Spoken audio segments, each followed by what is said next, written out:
આ કાર્યક્રમમાં આપણે બહુ જ સુંદર કાર્ડશીટનો એક માણસ બનાવીશું, જે એના હાથ અને પગને તમે જેમ ફાવે તેમ હલાવી શકશો. આ જેવો એક કાર્ડશીટ છે જેના ઉપર માણસનું ધડ બનાવ્યું છે અને એનાથી હાથ અને પગ બનશે. સૌથી પહેલા બહારની લાઈનથી કટ કરી લઈશું.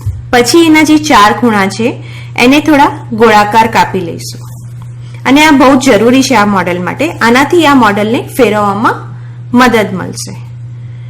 તમે જોઈ શકો છો કે માણસના હાથ, પગ, ધડ બધું જ બની ગયું છે.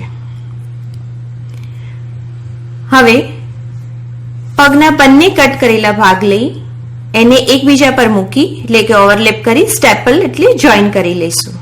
તમે જોયું આપણે એક ભાગને આ રીતે હલાવી શકીએ છીએ. મરજી મુજબ આપણે એને હલાવી શકીએ છીએ. આવી રીતે આપણે ખભાને પણ હાથની સાથે જોડીએ છીએ સ્ટેપલ કરીને. પછી ખભા અને હાથને શરીર સાથે જોડીશું. આ રીતે આપણે બધા જ પાર્ટ જોઈન કરી લઈશું. હવે આપણે માણસના હાથને શરીર સાથે આ રીતે લાઈનમાં જોડીશું અને 45 ડિગ્રી પર સ્ટેપલ કરીશું. આનાથી તમે જોઈ શકો છો આપણે હાથને ઉપર નીચે કરી શકીએ છીએ.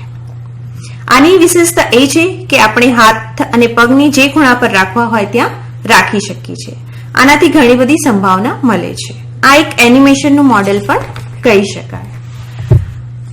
આપણે આ મોડેલથી એક દોડતો માણસ બનાવી શકીએ છીએ, તરતો માણસ કે યોગ કરતો માણસ, કસરત કરતો માણસ, કોઈ પોલીસ બનાવી શકીએ છીએ. ઘણી બધી રીતે તમે એનો ઉપયોગ કરી શકો છો. જોયું અહીંયા તમે એવું લાગે છે કે આ માણસ દોડી રહ્યો છે. બંને પગને પાસે કરીને હાથને આ રીતે કરી એક વિશેષ સ્થિતિમાં માણસ ઊભો છે. આવી જ રીતે એક કાર્ડશીટ પર અમે હાડપિંજરના બધા અવયવ બનાવ્યા છે.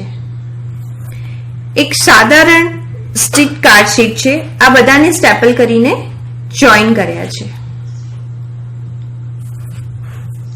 તમે જોઈ શકો છો કે હાડપિંજર પીટીનો અભ્યાસ કરી રહ્યો છે, દોડી રહ્યું છે, ક્યારેક ઉઠક બેઠક કરી રહ્યું છે. તમામ પ્રકારની મજેદાર ક્રિયાઓ હાડપિંજર કરી શકે છે.